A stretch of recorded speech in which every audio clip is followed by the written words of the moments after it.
Okay, good morning, everybody. Hopefully everyone can hear and see us okay.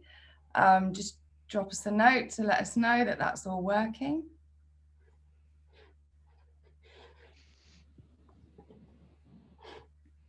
Great. Well, good. Thank you so much, everybody, for attending and coming along today. We've got a really good event and I think some fantastic content. So just to introduce myself, I'm Carla Naden. I'm the marketing manager here at Purdicom, and joined today by four incredible guests on our panel. So we've got John Mark Wilkinson, who's the sales director for UK and Ireland for WatchGuard. Paul Chesterfield, who's the key account manager for WatchGuard, but his background is Panda, which we'll be finding out a little bit more about throughout the presentation. We've got Dave Connolly, who's our sales manager, and Alex Claro, who's head of technical here at Purdicom, who some of you probably will have come across and met on lots of occasions, I'm sure. So yeah, let's have a quick look at the agenda and we'll kick off. So the format for today, we've got a lot of questions already which have been submitted up front. Yeah, you can be as involved as you want to be. There is a Q&A panel at the bottom of your screen. So if you'd like to use that at the end of each section, we will be going through live Q&A as well as some questions to the panel. So section one, we're going to look at changing workplace. So some of the trends we've seen this year, heavily impacted obviously by COVID and the work from home environment that we now find ourselves in. How we've adapted. So businesses obviously have had to put quite a few measures in place to accommodate remote working, and Purdicom is no exception. So what we're going to do is walk you through a quick case study of how we've handled that transition. You'll be aware that at Purdicom we use all the technology that we sell. So we can talk you through the products and how they've helped us to manage that. We've got a live Q&A as well as some already submitted questions from our partners. Section two, we're going to look at current and future threats and trends. So this comes mainly from WatchGuard's security threat reports. So we're going to be looking at malware and what the future holds. Again, live Q&A, dive in, and we'll handle your questions as we go. And then section three, we're going to have a look at the product portfolio. We've got a demo for you as well. So we're looking at the Panda platform, which is a lot more than just antivirus. We've also got some bundle prices and promotions as well that we can offer you. And we'll wrap up from there. So thank you very much. I'll pass you over to Dave, who's going to talk us through some of the things that have been taking place this year. Thank you very much, Carla, and good morning to everybody attending. Thank you for your audience this morning. What a different world we are living in right now. And in terms of the changing workplace, for me personally, I think it was late March that Purdicom decided to allow its employees to work from home, and pretty much with the odd sporadic day here and there, it's been my working year, as I'm sure it has been for many of you as well, to date, with a new impending national lockdown beginning this Thursday. I'm sure we'll be seeing the remainder of the year out in similar style and going into next year. It's obviously a big unknown. So it really is, remote working is a huge hot topic at the moment. You only need to log into LinkedIn just to see the amount of discussion and solutions being offered out in the marketplace on how to maximize productivity from those remote workers, but also how are you securing them on your network? How do you know that the devices that they may be using, perhaps personal devices, are secure? So if you just have a look the current trends. I mentioned that at Purdicom we've been working from home for months now, and what we're seeing is some major conglomerates saying this is now the way forward, and that they'll be allowing their staff to work from home pretty much on a permanent basis, pandemic or no pandemic. And I think we're only going to see more and more of this. I think if you look at the way businesses, the restraint on business revenues invariably across all sectors and industries, revenues are down, and this ultimately means that businesses are looking at cost savings, and rentals on satellite offices and possibly even head offices. If you can look to trim some expense, I think people are going to be looking at doing that. Travel expenses again, I think the big shift to employees working from home is really here to stay. It's not a temporary situation anymore. So you can see there the likes of Google, Facebook, Twitter, Microsoft, all allowing employees to work from home, not just now, but in the future.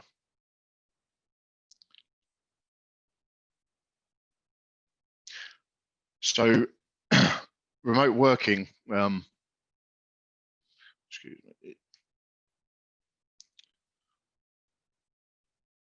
With companies, on slide 5, with companies allowing remote working using non-corporate BYOD devices, what risks are there?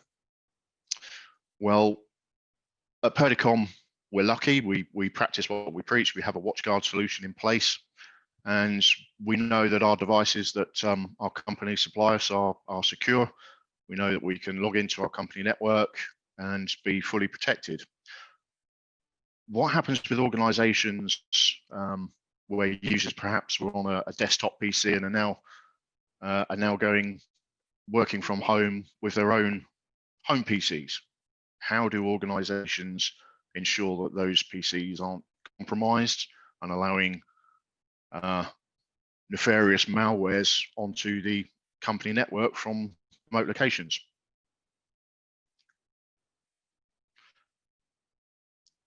If we look at workplace trends here, we can see that on a Gartner report, CFOs reveals permanent remote working, and that on this particular report, 74% intend to move at least 5% of their previous on-site workforce to work remotely during pandemic, but also post-pandemic. So remote working is accelerating security breaches, and IT managers and security officers are now faced with ensuring employees remain productive without the possibility of face-to-face meetings. Many of these companies have adopted to video conferencing solutions, just as we are today on Zoom, and Microsoft Teams, GoToMeeting, etc., etc. Now, if you look at the adoption, take Zoom as an example. I think November 2019, Zoom was experienced approximately 10 million user interactions every day, 10 million sessions. As of late March, April 2020, that 10 million skyrocketed to an estimated 300 million sessions and users per day. Now, the question here is, are these methods of communication safe from security breaches? And unfortunately, the answer to that is no, they're not. And the uptake of Zoom early on in the spring resulted in some immediate breaches, and the phenomenon of Zoom bombing became a thing. And if those of you aren't familiar with the term, if you think of the photo bomb, you now have the video conference Zoom bomb. The I think the premise was hackers were simply going onto the dark web, securing or procuring database user credential databases on the dark web for Bitcoin, then creating random bots to essentially do en masse authentication and find out what credentials were working and breaching meetings either disruptively. Schools, for example, have experienced online Zoom lessons during the lockdown, where the Zoom lesson was breached, and students are suddenly looking at something that very much isn't on the syllabus. So there were instances of some nasty things, but also some silent intruders onto these video meetings, potentially stealing corporate data, trade secrets, and generally getting access to information that they shouldn't have had. Microsoft Teams is another example. Whilst it's more of a secure platform in terms of not being able to breach the session so much, what hackers did manage to do was hack the installer program and sideload with a malware onto MS Teams installer and host that installer on a site which they might be able to make look as a legitimate Microsoft site, for example, and anybody that was downloading installer from these bogus sites were downloading and installing Teams with a malware. And then as soon as you're connecting to your network, you're introducing that malware into your company network. So not only are these guys interrupting sessions, but they're also now cracking installers and finding ways to introduce these things to the network. And it never ceases to amaze me, the creativity of these hackers, but also just how quickly they can actually create their nefarious wares and create havoc in the marketplace.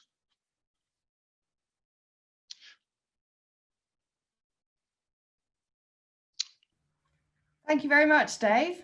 Thank you.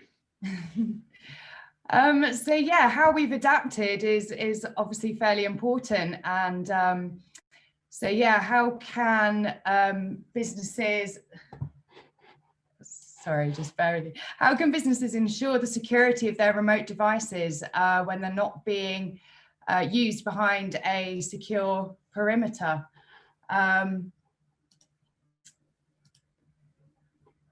So I think that question, I'm ever so sorry, I think that was for JM. If I could pass over to you.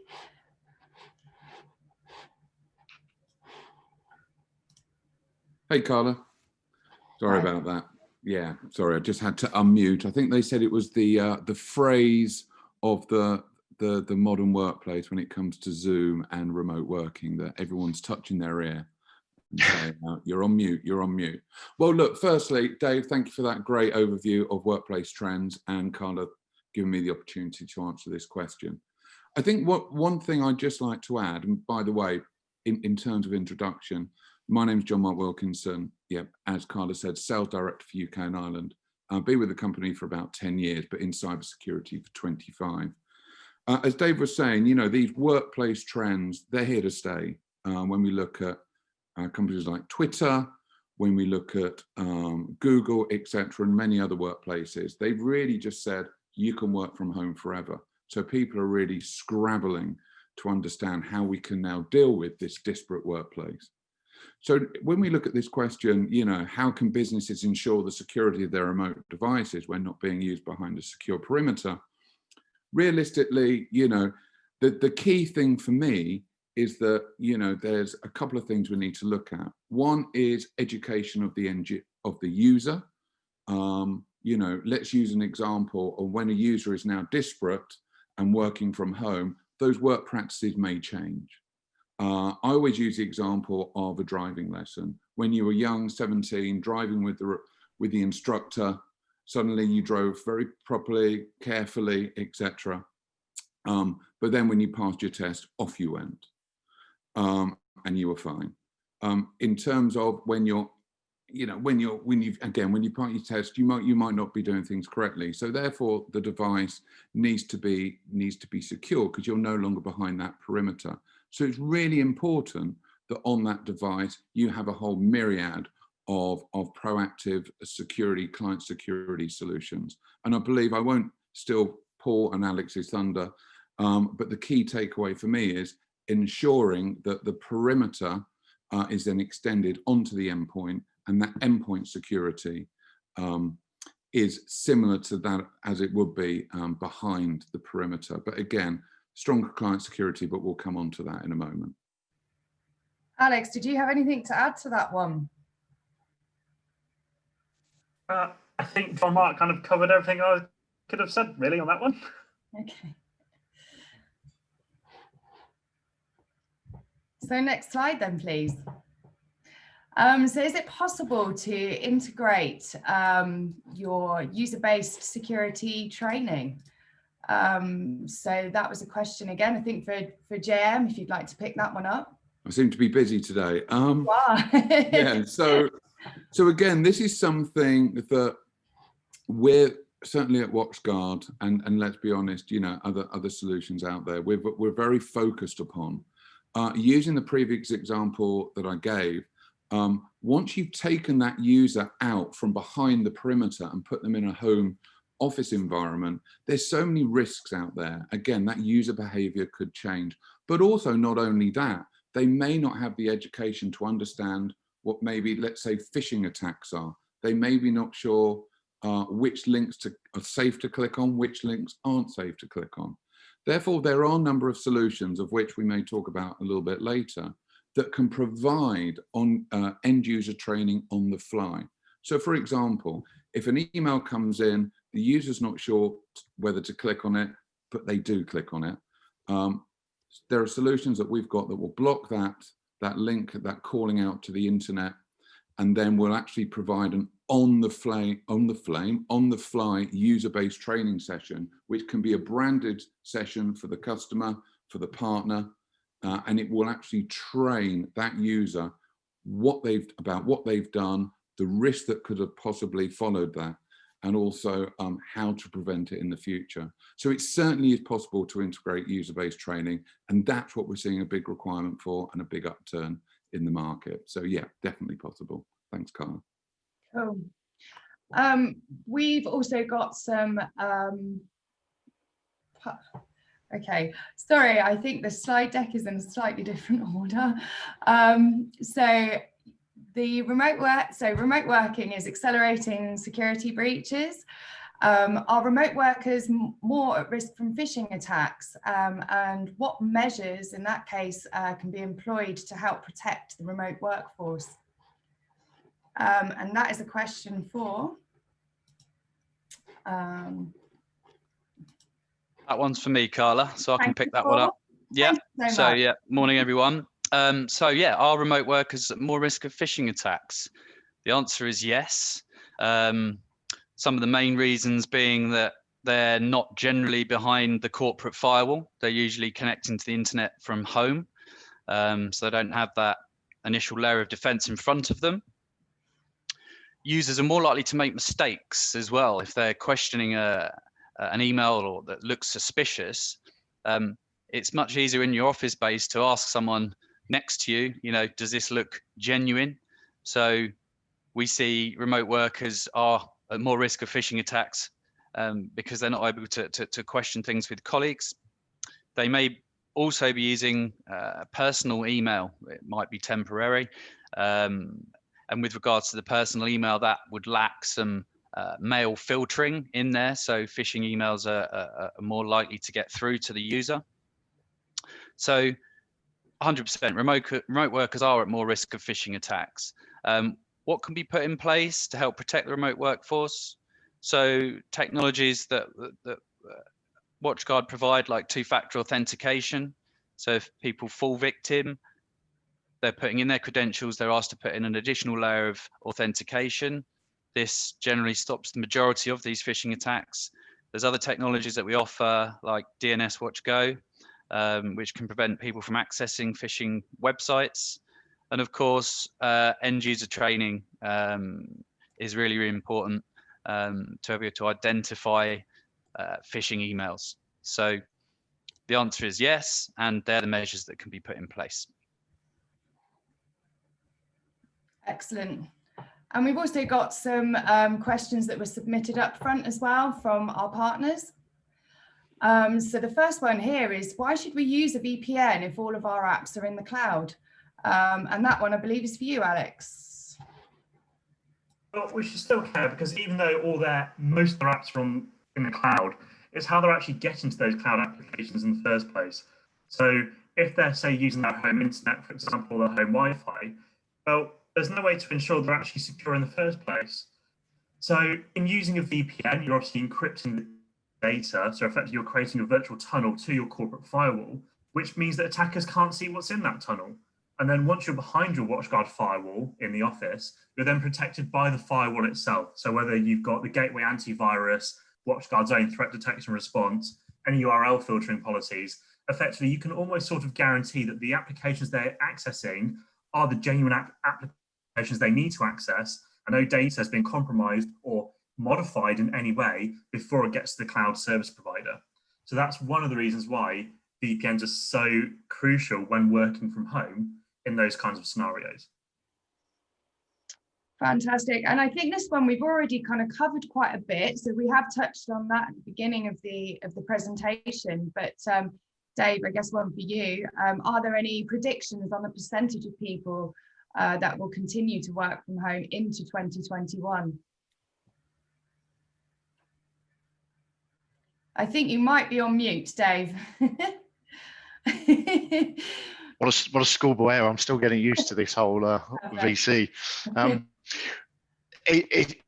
How do you answer that one? It's kind of how long is a piece of string? I think we don't really see an end to the pandemic. The nation is so unsure on how long lockdowns may last, and when vaccines may come. Will vaccines work? So I think we're just going to see more and more remote working.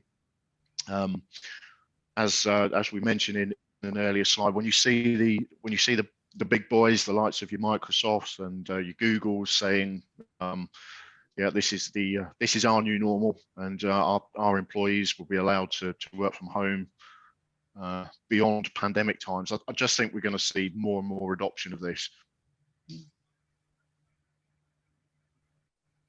So I think we'll have a look at the Purdicom case study. Over to you, Alex. Okay, so as we all said, so we weren't the only ones affected by it, so as most people in the world. But what we did is we used very simple tools which the WatchGuard Firewall offers us. One of them being is using an IPv2 VPN. So most people have heard of an SSL VPN, which is great. The problem with the SSL VPN is that typically they're quite slow because there's a lot of overhead in that protocol. So what we decided to use is IPv2. Now there's two reasons for this. A, it means it can actually tag along or be authenticated by a Radius server in the office. The second reason is it provides a certificate. So even if Joe Bloggs down the street guessed my credentials and tried to connect to our firewall via the VPN, he would not have that certificate in order to connect to my VPN, meaning that I can ensure that only the users who have got the VPN installed or have got the certificate that I provide to all of our users can actually access the VPN and can access our corporate data and access our corporate network. So the other benefit of using an IPv2 VPN is that it's really, really simple. I don't have to install any applications on the end user's device. It actually just uses the inbuilt Windows VPN client. Now, the benefit of using a VPN overall, as we've mentioned, is you're behind the corporate firewall, so I can protect users by using threat detection response on the WatchGuard. We can make sure we've got gateway antivirus installed. I can make sure that all of the URL filtering policies are still in place. And I can ensure that my users are protected. So I'm just going to quickly show a PDF that I have. This is actually what our users have. So quite literally, when they log in the morning, they click 2 icons on their desktop that's part of the Windows operating system. They enter in their username into the VPN field, and then they're connected.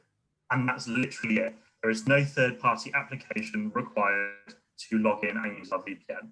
And touch wood, we haven't had any complaints. So that comes on to the performance side of it as well. Because IP2 is not TCP based, it's more UDP based, it's actually incredibly fast. So there isn't many overheads in the protocol itself because it's just using IKE underneath. So that means that if I've got a 300 meg internet connection at home, I will get 300 meg out of our corporate firewall and I will be able to download at 300 meg per second. So there's no penalty or slowness that some people may suffer from when they use a VPN connection. And portability wise, again, because there's no third-party application to install, I don't have to worry about my users not having admin rights. They can have it on their mobile device, on their phone, they can have it on their laptop, they can literally have it on any device they'd like to, providing I've given them the information, without having to install anything. And then that moves us on to the second way that we actually use the VPN. So we actually use, some of you may know we do a lot of heat maps for people. So we do wireless designs. Now, the problem with the wireless designs is that we need really high horsepower workstations. Now, we tried using remote desktop that Microsoft provided. It was all right, but it kept crashing a lot. So what we decided to do is use what's known as a remote access portal. Now, this is hosted by WatchGuard themselves. It's on our firewall, and I'm just going to move it over to here so everyone can see. This is literally the remote access portal. I go to remote.purdicom. I log in as myself, and providing I can type my password in correctly, which is always a 50-50 chance, and I haven't, so splendid.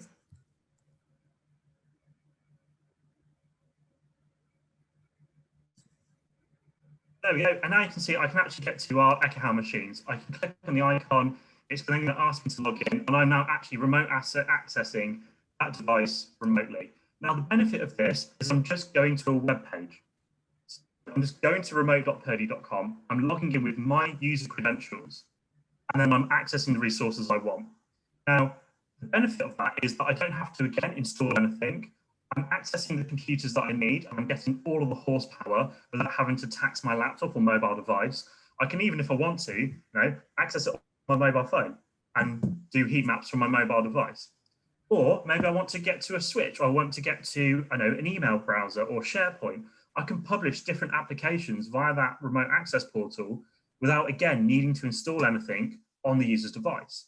And because all they need is a web browser, they don't have a very powerful device.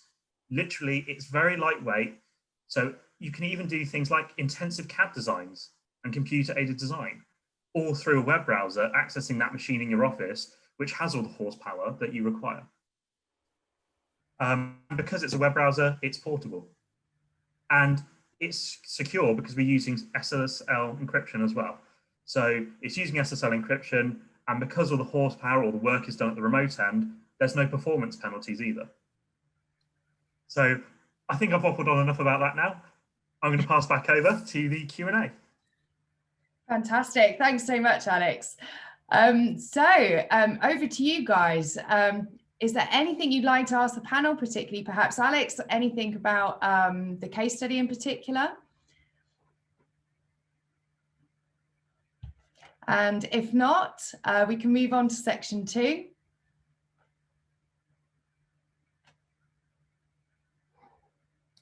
So we're looking at current and future trends and threats. So as I mentioned there at the beginning, WatchGuard, which you may or may not be aware of, but if not, go check it out. WatchGuard actually create a quarterly threat landscape report, which is packed full of all the insights which they've gathered from the fireboxes. And so yeah, we've got a lot of trends that we can talk you through here. And I'm going to pass you over to JM so we can have a look and see what the current story is. Brilliant stuff. Thank you, Carla. Right, when we look at the threat landscape, and we'll come to what I like to call probably one of the most important parts, I feel, of this presentation, and really a strong takeaway for everybody. But let's frame this part a little bit. We've talked about the changing workplace environment being more disparate and remote. We've also talked about the race for companies to assist with their employees working remotely. And in some instances, when we look at the type of devices that their users are now using, they may be corporate, but they may not have the right level of security on there. They may even be home-owned devices, which can cause a huge risk for companies and can actually become an entrance point to a company network. But whilst all this is going on, one would like to think cyber criminals would just give everybody a day off, and would give companies a day off and think, we're not going to take advantage of this situation whatsoever. In actual fact, as we would all expect, it's completely the opposite. There is a perfect storm of insecure devices out there now in the field. There's a perfect storm of uneducated users out there in the field. Couple that with the government and various institutions saying, even though you're remote, you still have to comply.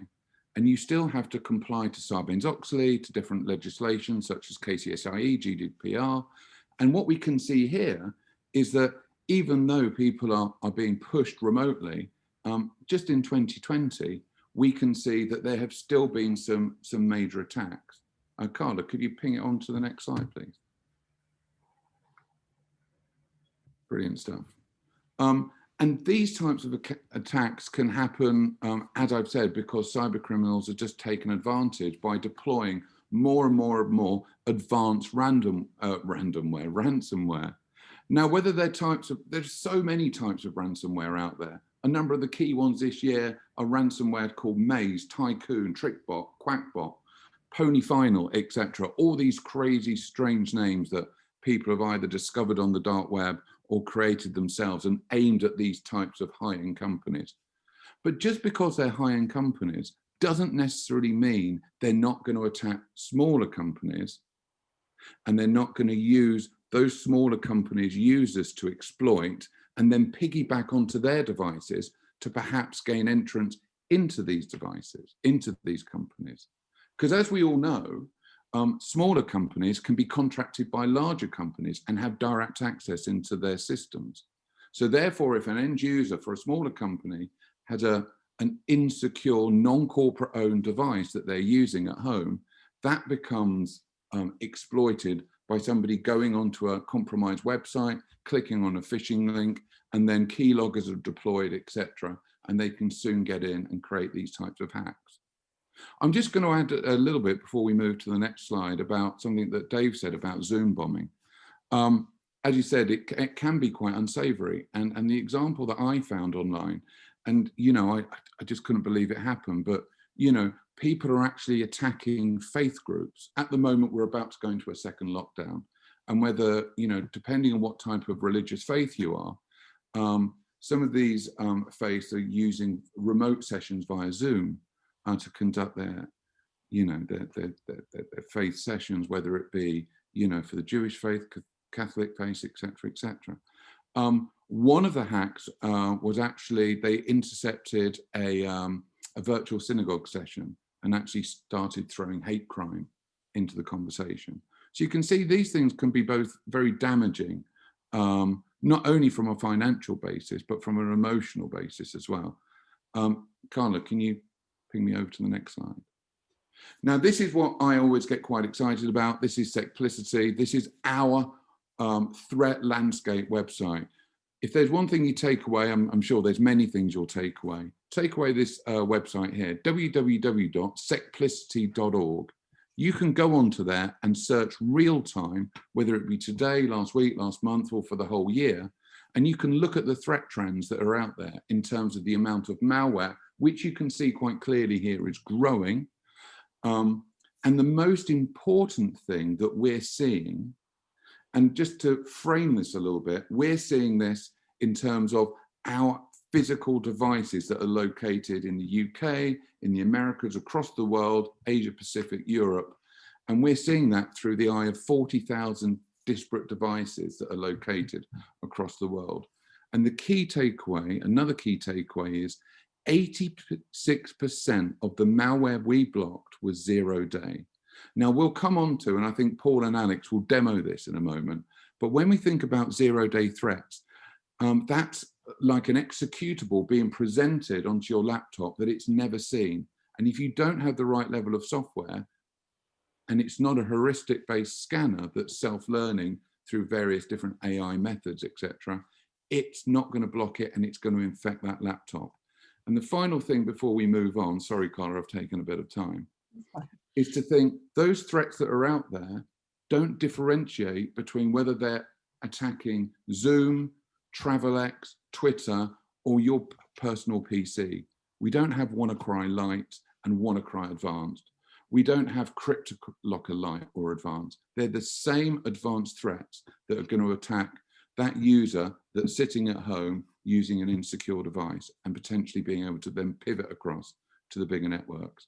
But Carla, I think I've taken up a bit too much time. So do you want to move on? Yeah, sure.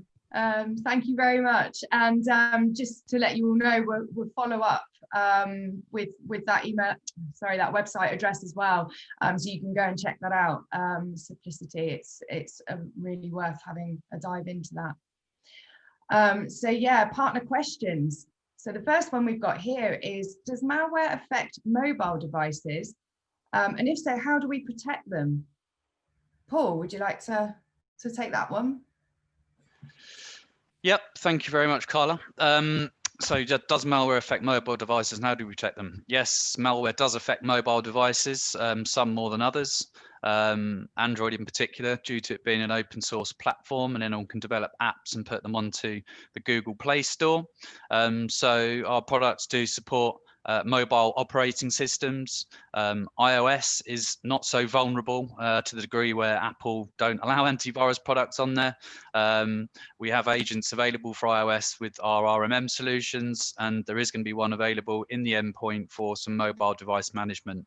But malware does affect mobile devices, particularly Android, and we have agents that support those operating systems. Fantastic. And was there an increase in malware attacks during lockdown? Paul? Yes, there has been a significant increase of malware attacks during lockdown. As you know, the criminals don't have hearts, so even with a global pandemic, they see it as an opportunity. They understand that the workforce is more mobile, and as we just mentioned earlier on, they're more susceptible to attacks and have less defenses in place to give them the protection that they need.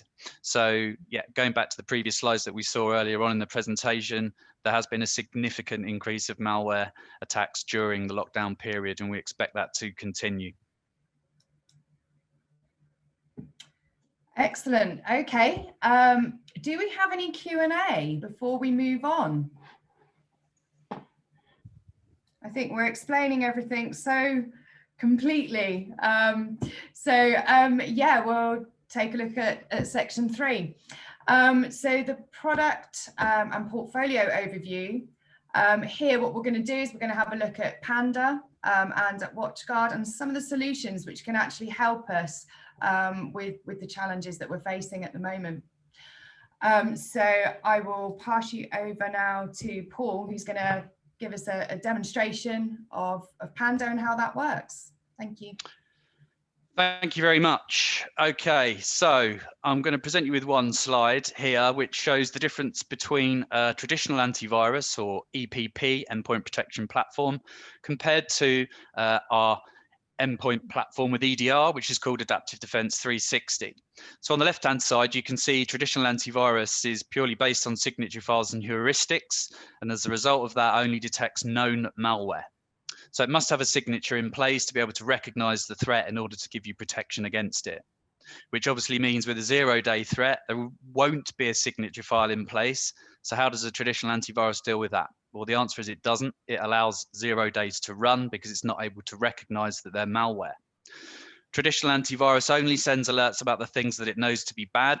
We say that it offers a basic level of protection for organizations, and Very importantly, on point 5, if a traditional antivirus is infected with malware, like a zero-day threat, because it doesn't do any continuous monitoring of running processes, it's not able to offer you any information about the attack.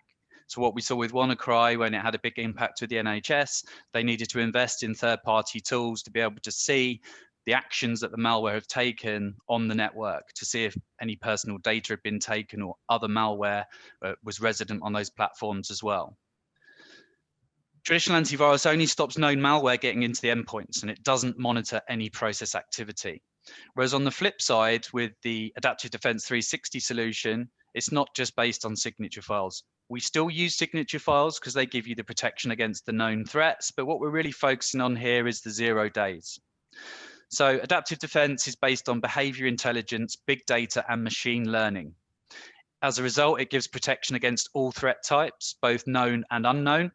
Also APTs, that are advanced persistent threats, and fileless attacks as well that don't even write to disk.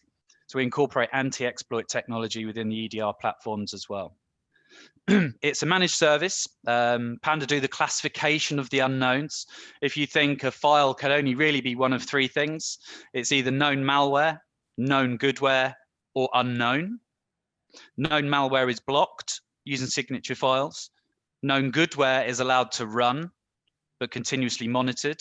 And anything unknown, like a 0 day would be, is blocked as an unknown. It's pre-execution blocking, and it's then submitted to Panda for classification. So we say it's a managed service. Panda do the classification of the unknowns. The solution monitors, logs, and categorizes 100% of running processes, even if they're initially trustable. It includes prevention, detection, and remediation. And opposed to point 5 on antivirus that offers no information about the attack, because we do continuous monitoring of all running processes, even if they're initially trustable, we're able to give you detailed forensic information, security audit, and real-time alerts. And as a result, we give you comprehensive endpoint activity visibility. Now I can show you in simple terms how this basically works.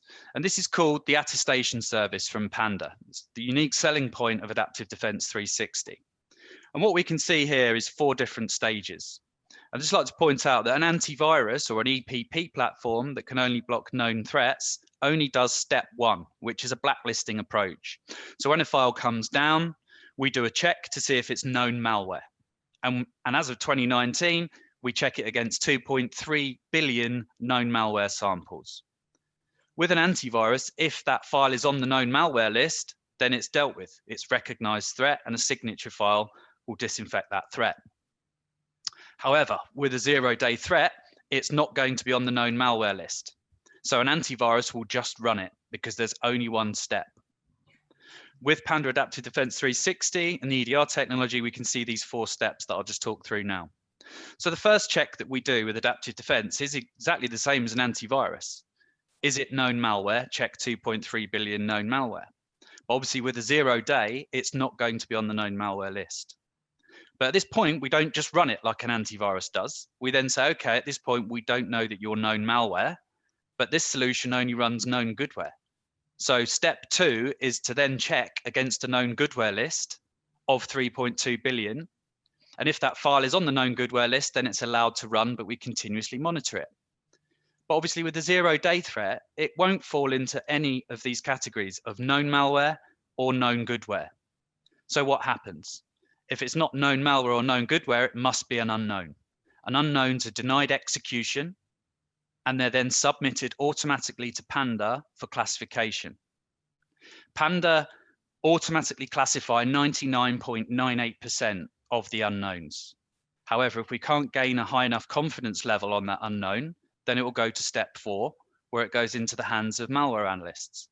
And they classify the remaining 0.02%. So all this combined gives us the 100% attestation service. And as a result, we only run known goodware.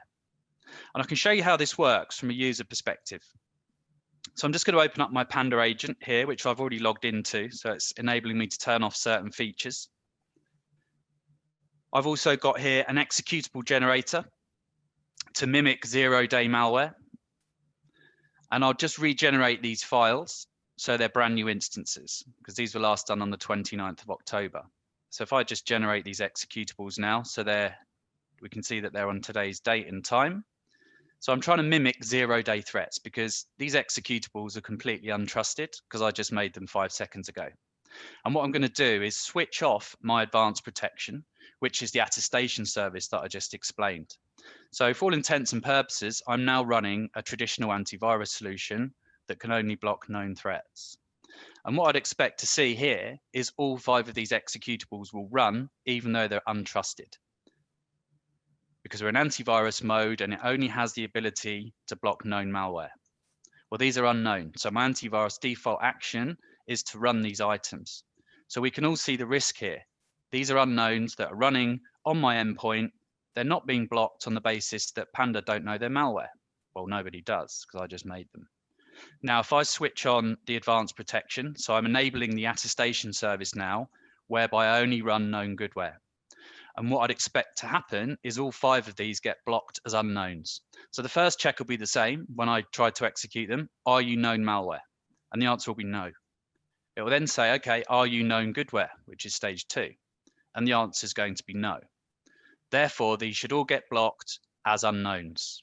So you can see that's been blocked. Windows comes back with this error to say it can't be run because we blocked it. You'd also get a pop-up if you've enabled them to tell the user why it's been blocked. So none of these will run on the basis that they are untrusted. And what's going to happen now, Panda will classify those unknowns and return those results to the administrator. So what happens when we log into the dashboard? The first thing that an administrator is going to get if a user has a program blocked is an alert, because under the alert section, if a program that's been classified gets blocked, you'll get the real-time alert. You'd also get an alert once we've classified that item. So that's the first thing that an admin would see. And then when you log into the console, this little widget here that says currently blocked programs being classified. These would be the items that are currently blocked. An administrator can see those blocked items. So in context, these have been blocked as unknowns. And the idea is just to leave them in here for Panda to classify. They'll then disappear out of the list. Once they've been classified, they'll move over to the history section, which was there on the right-hand side. And what you can see in here are some files that have been blocked as unknowns. And this one was blocked as an unknown and then reclassified as goodware. The administrator have had the alert. They can now run this item. In fact, anyone with Adaptive Defense 360 globally can now run this item because it's now known goodware. On the flip side, ones that would have bypassed an antivirus solution would have been these two, because at the point they were blocked as an unknown. Panda didn't know what they were. They weren't known goodware or known malware. They were unknown, submitted for classification, and these were reclassified as malware. As a result of that, we then feed this intelligence back into our cloud system. So anyone else that tries to run this particular DLL, it will be now blocked as known malware using a signature. Now, an admin has complete control. Some of you may be thinking you've got customers that have got bespoke applications installed on the network.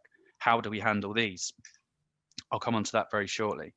However, there may be a point in time where you've seen an unknown that's been blocked, and you then want to run that item without waiting for Panda to classify it.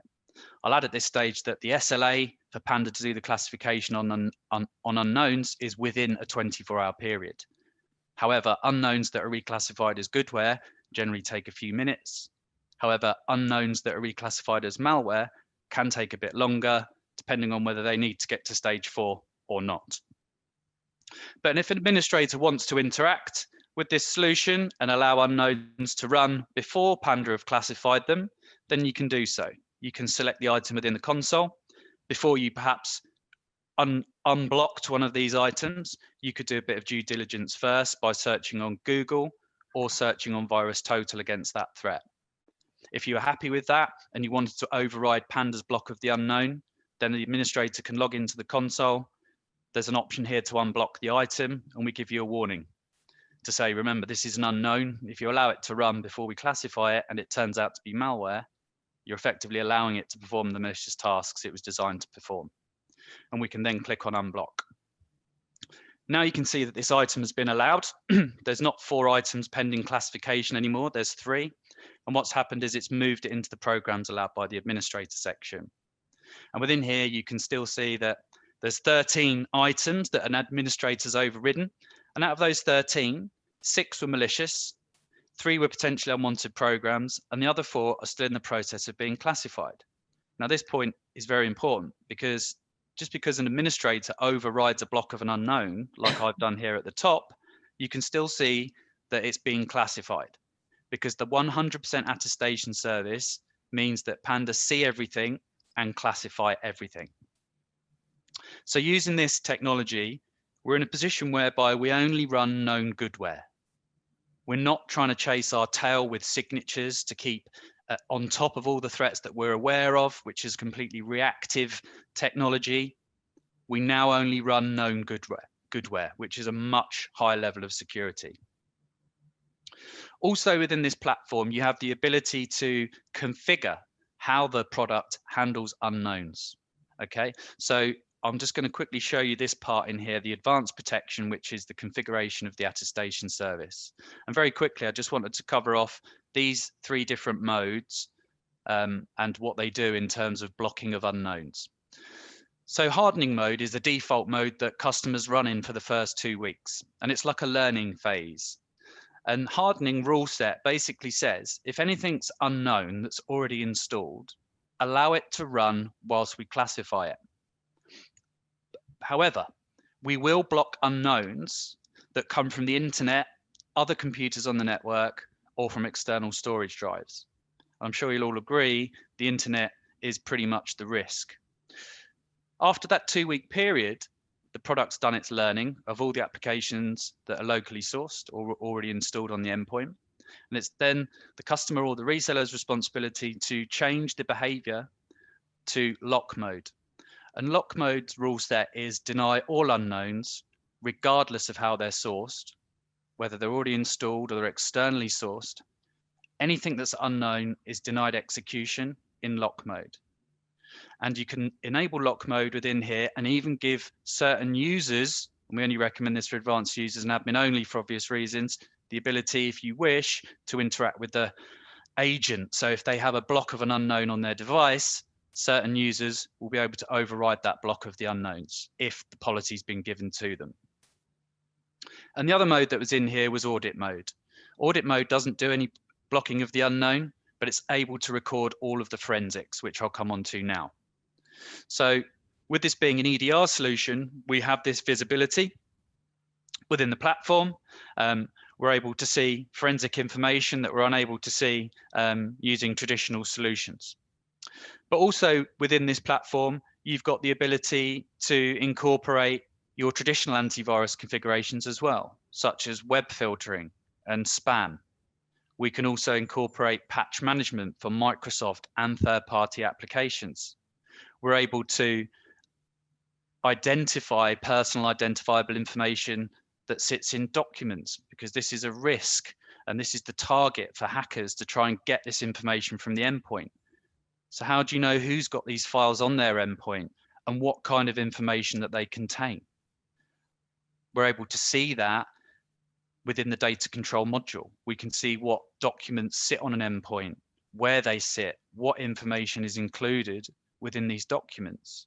We're able to delete these documents from here, or even search for information such as credit card numbers or some specific intellectual property. And you also have the ability to do full disk encryption as well within the platform. So Adaptive Defense 360 is a combination of EPP platform and EDR, all within one real-time management console. And I think that's enough of an overview of the Adaptive Defense 360 for now. Thank you very much, Paul. Yeah, fascinating stuff.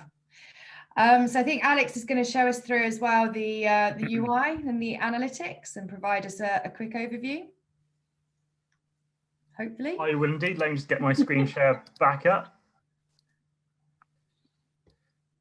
Okay, I just need to log back into Panda.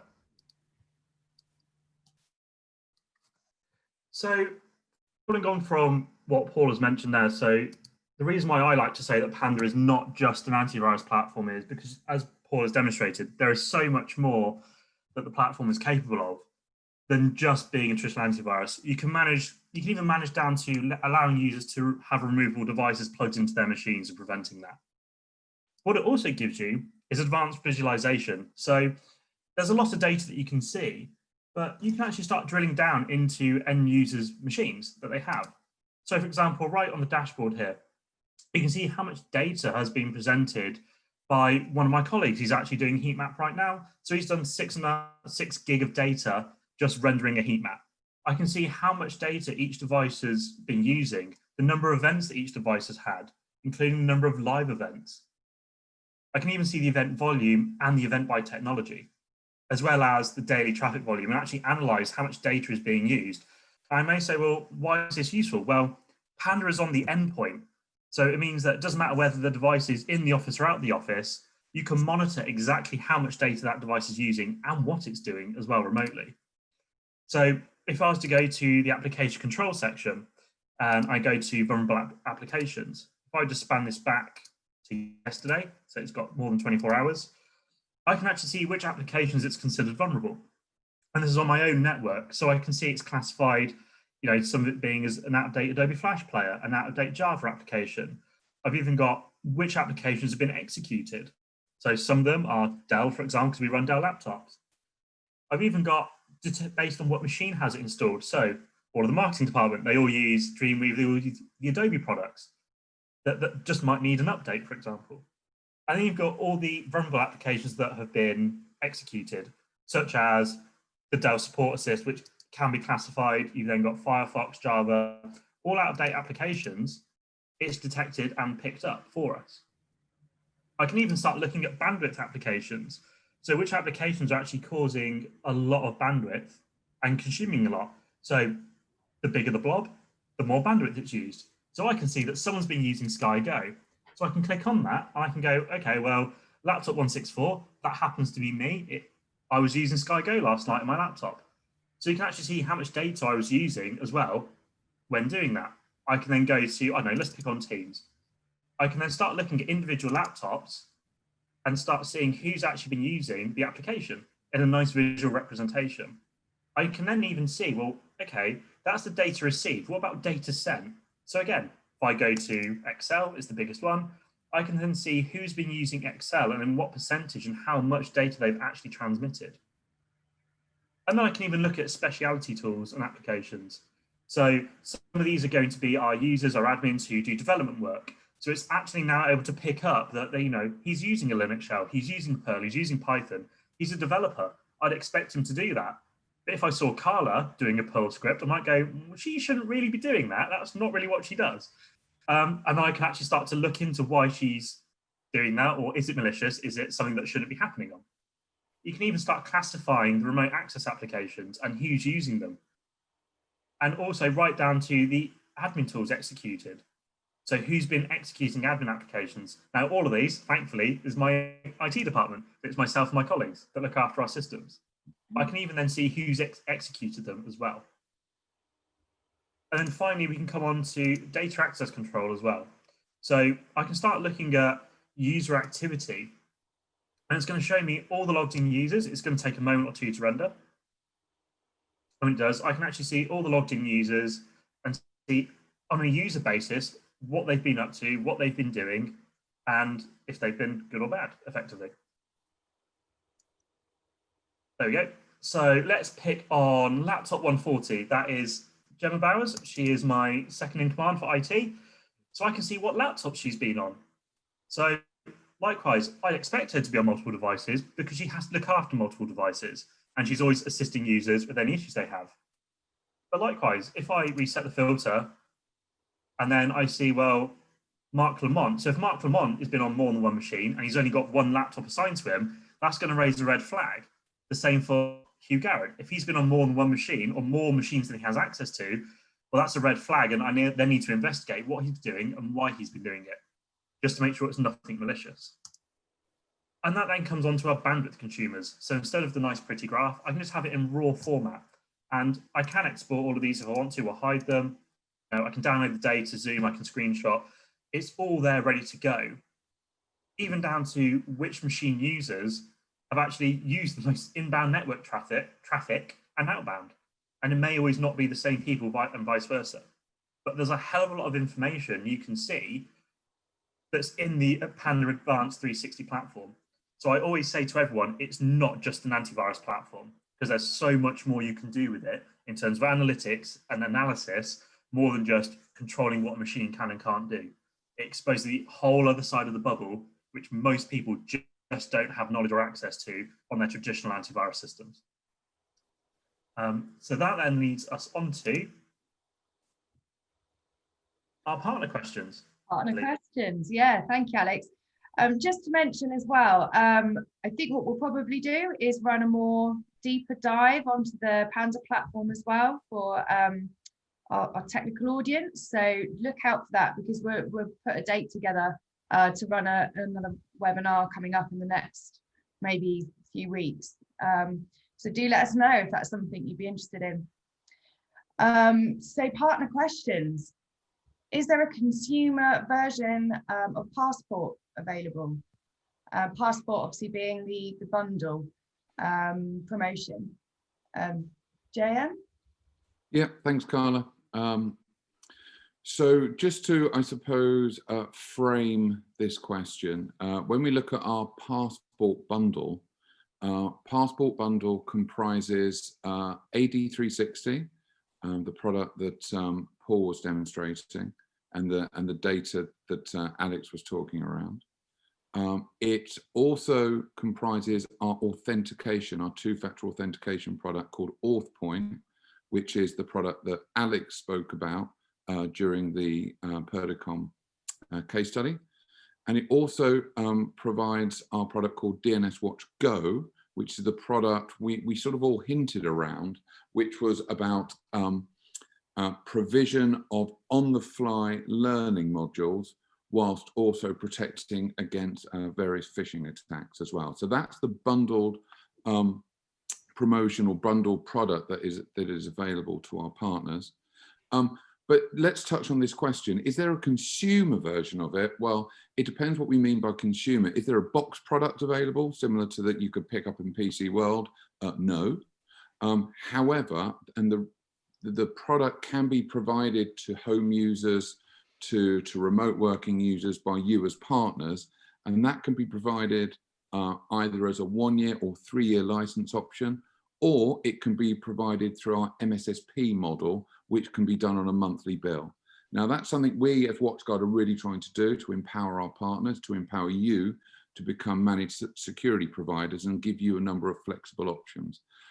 The one thing I will say is all of our products, whether they're provided on the lower end or on the higher end, have the same level of security efficacy as across the board. So whether you're, as I said, deploying to a 5-user company or a home user, that level of protection that they will get is the same and will block against those most advanced threats. Because as we all mentioned before, the threats do not differentiate between a home user or a central government. They are the same level, and both can be a major risk if they're infected. So thank you, Carla. And I think over to the next one. I'm sure Paul will take this.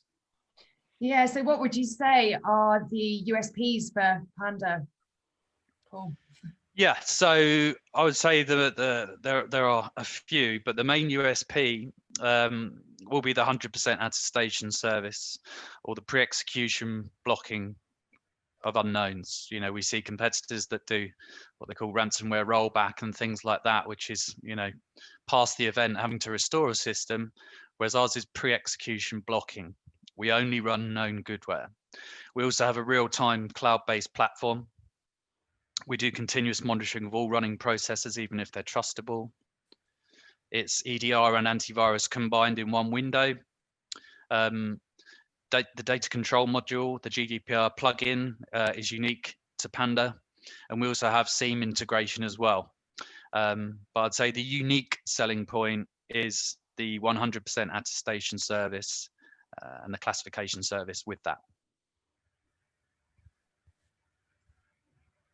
Excellent. So we do actually have some promotions as well that we can run through. Alex, if you want to talk us through those. Are you on mute? So WatchGuard are very good. We're going to gloss over that fact. So WatchGuard are very good at bundling solutions together. So you don't have to buy them individually. It costs you the earth. They'll bundle it into one platform to make it cost effective for you.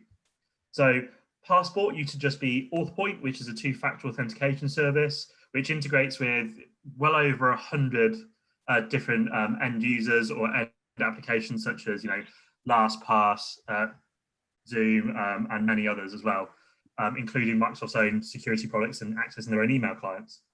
You've then got DNS Watch Go. So this is to protect your endpoints on the move from malicious websites if you wanted to. So it can actually provide you some user education. So if a user goes to a phishing website, they'll be presented with a WatchGuard block page, and it'll actually say to them, this is a phishing website, but click here to learn how to protect yourself, or watch this short video and learn how to educate yourself to stop that from happening again. And then we come on to Panda 360, which I think we've spoken enough about, but it's to protect you from all the unknown malware and going that extra mile in antivirus protection and analysis, as we've just demonstrated a moment ago, and see how users are utilizing their devices and what they're accessing. So it gives you, the WatchGuard Passport gives users the cloud delivered security they need to work freely from the office and at home or on the move all year long. And then we come on to our onboarding bundle. So we're actually providing NFR kit. So we've got promotional pricing on the NFR kit for you to use as your own, or for training, or for demonstrations to your end customers. We will actually offer free virtual training as Purdicom to yourselves. And we'll guide you through it. We'll show you how to set up the firewalls, how to use all the features that we've spoken about today and that ourselves use at Purdicom, and how to actually set that firewall up. We'll actually also go the extra mile for you, because it's all very good training you, but it's the first install. You might need a hand with that. So for the first day of your installation, and most installations only really take a day, we will actually assist you, and that will be on us at no extra charge as part of this NFR bundle. And as you can see below, we've got our T50, which is our entry desktop appliance. We've then got our T70 appliance, that is our high-end desktop appliance. And then we've got our M270. So this is the next level of firewall. It's got most of the same features as the T series. It's just a one new appliance. So I shall hand you back over for the Q&A. Thanks very much, Alex. So like I say, I think we've done a fantastic job of explaining everything really thoroughly. Yeah, we can hang around for Q&A. So if anybody has any questions for the panel, please do use the Q&A panel or chat. But yeah, just to kind of reiterate, I guess, and to wrap up, yeah, it's been fascinating looking at the current landscape and some of the trends we're seeing, and also all the fantastic solutions that we have that can kind of answer some of those challenges. But yeah, it's definitely changed, and yeah, the new normal looks like it's here to stay. So it's time for companies to look at ways to adapt. So yeah, a definite case for investment. And where there are those challenges, there's definitely opportunities as well. So we hope we can help you with supplying these products and finding the right fits for you. We've got those great promotions. Yeah, someone's just asked as well, will the webinar be available for download to watch later? We have recorded the event as well. So we will follow up with the recording. And a link that you can share with your colleagues as well. In the follow-up, we'll also put all the promotions, so you'll be able to view that, and we've got everything you need to help get you started. Is there another question here as well? So what are the costs of the Passport bundle? So we do have promotions running at the moment. Dave, I think that might be one for you. You're on mute, Dave.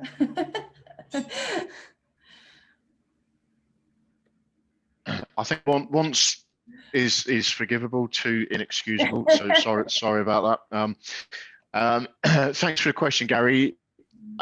I'll be quite honest with you. Off the top of my head, I'm unsure of that, but I will communicate this out to all participants at some point today, this afternoon. Dave, Carla, John Mark here. Do you want me to jump in here? Because we've got an actual promo that we're running. Fantastic. If you've got the details, fantastic. Brilliant stuff. So thank you, Gary, for the question.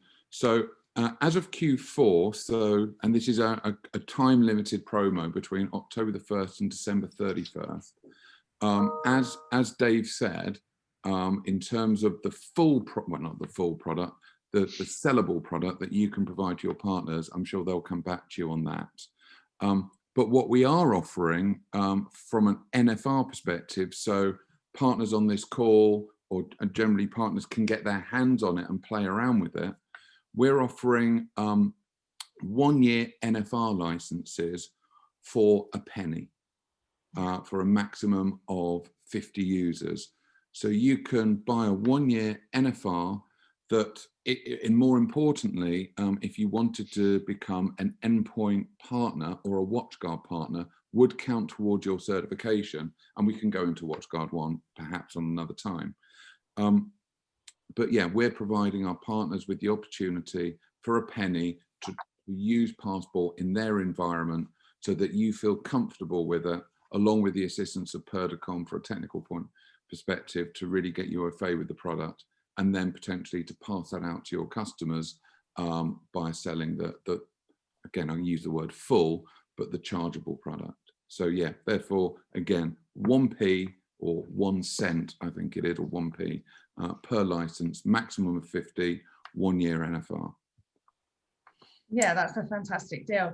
Actually, we did do a webinar fairly recently which talked through the Partner One program. So again, I'll include the links in the follow-up, but that's actually available on our YouTube channel. John Mark's done a full presentation talking through all the benefits, so that's another one to check out. So we've got another question here from Oliver. Are there any solutions currently or in development that will facilitate serverless infrastructure? For example, no on-prem Active Directory instead of using Azure AD. I think I pronounced that correctly. In particular, applying web blocker policies to client based on Azure AD user groups. Who would like to take that one? Alex, do you want to take that from a technical perspective? Obviously, we've got our Firebox cloud products that are virtual firewalls that sit both within Azure and AWS environments. But Alex, you able to comment on how that might work from a technical perspective? Yeah, so I believe the question is, so effectively you don't have any on-premise Active Directory server, you will want to use Azure AD. So it's really about how Azure AD is going to allow us to get to the user groups. So providing we can get to the user groups, which I believe we can, then we can apply URL filtering based on that. But you would effectively need to somehow connect to that firewall, so it would have to be VPN based. Now, what you could actually do, and this is a different way to think about it, is if you're using Panda AD360, it's actually got its own URL filtering built in. So you could actually create your own groups based using Panda 360 or AD360, and then actually filter based on those same user groups, and that will tie into your Active Directory anyway. So instead of having to use the firewall in effect, you could actually use Panda AD360, tie it into your user groups, and then apply different filtering policies based on each user group, or Windows, or Active Directory organizational unit. And that's probably a much cleaner way than having to make sure everyone's going through the firewall as well, because it's a one-click option. You enable the URL filtering, and then instantaneously all the machines update that need to be updated, and they've now got the URL filtering applied. So if you need to make any quick changes, you can change it there and then. Or if you move somewhere between an OU, there's no delay. It will automatically be updated as well. So hopefully that answers that question. Excellent. And just coming back to the Passport bundle as well, just been asked how you can access that promotion. So that would be directly through your account manager. Unless Dave, has anything else you'd like to add to that? No, contact us, JM. Is there a specific part of the WatchGuard site where people can register directly for that? It's as Carla suggested, it's directly with Purdicom. So just reach out to your account manager and order SKU WGPS P891, WGPS P891, or basically just suggest you will require the passport bundle. And again, that's a maximum of 50 users. Fantastic, thank you. Another question. Do you have a reseller portal to manage to manage the promotions for their clients or for these products? In fact, I think that relates to a previous question, if you bear with me.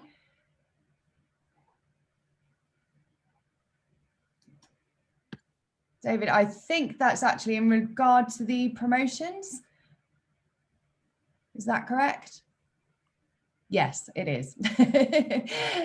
Yeah, again, so you can just contact us directly and we can make sure that those promotions, you can access those promotions. So just through your account manager. We also have these. We also have the section on the Purdicom website as well, a promotions page you can visit. Sure. Yeah, exactly. And like I say, all the links we'll follow up with as well. So you've got quick links for that too. Do you have education or charity pricing available? I don't know if there's anything that's tailored on. Yeah, it was JM here.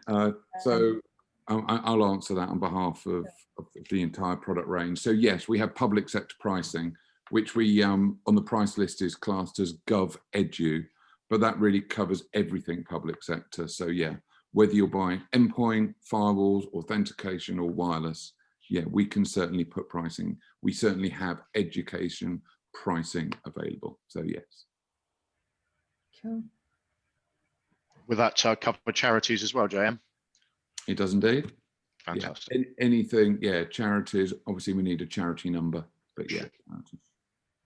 Great. Cool. Do we have any other questions?